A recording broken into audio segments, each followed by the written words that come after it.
there is a ta'wil, an interpretation of the hadith, the famous hadith, in which the Prophet ﷺ prophesied that the river Euphrates will uncover a mountain of gold. The people will fight for the gold, and 99 out of every 100 would be killed, and each would say, I am the one who would survive, but the believers must not touch that gold, so we are not in that war.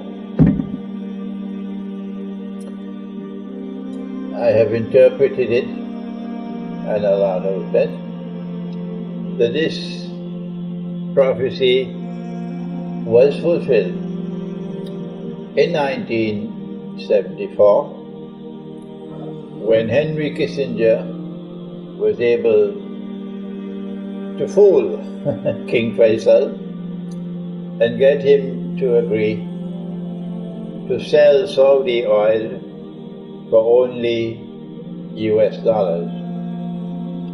That is not a free and a fair market, Mr. Kissinger. You should be ashamed of yourself. Even with a mountain of gold, I cannot buy a barrel of oil. If I want to buy oil, I have to use only US dollars, which, number one, immunizes the US dollar from collapse, because oil is the largest commodity sold in the world market. And number two, allows the US dollar to fly higher than ever before. This was the birth of the petrodollar, when an ocean of oil underneath the river began to function as a mountain of gold. I was able to make this interpretation, first of all, because I'm the graduate of an Institute of Islamic Studies, where I studied Quran and Hadith, but also because I went on to study international relations, in which I also had to study international monetary economics in 2 universities. But this is not taught in the Darul Uloom. So our graduates have no way of interpreting this hadith. And so the great war which is coming is not going to be fought over Ukraine, or over Korea, over Kashmir. The great war which is coming is going to be fought over the mountain of gold. Russia and China are now threatening. China is leading the way of threatening to demolish the petrodollar monetary system. And Russia is supporting China. If Russia was not supporting China, the Chinese are not powerful enough to threaten the petrodollar monetary system.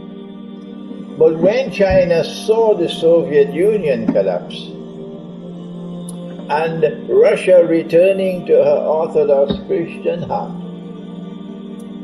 China knew that history is changing. The Soviet Union maintained hostile relations with China. But this Russia we can trust, because the Orthodox Christian will never bend his knee to the Western Christian.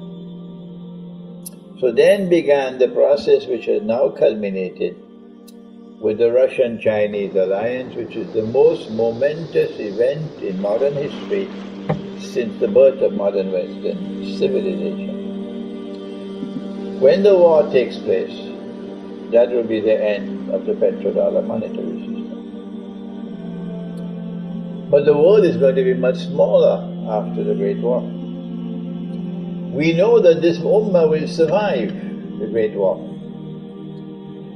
because as soon as the Great War takes place, a Muslim army is going to emerge to conquer Constantinople.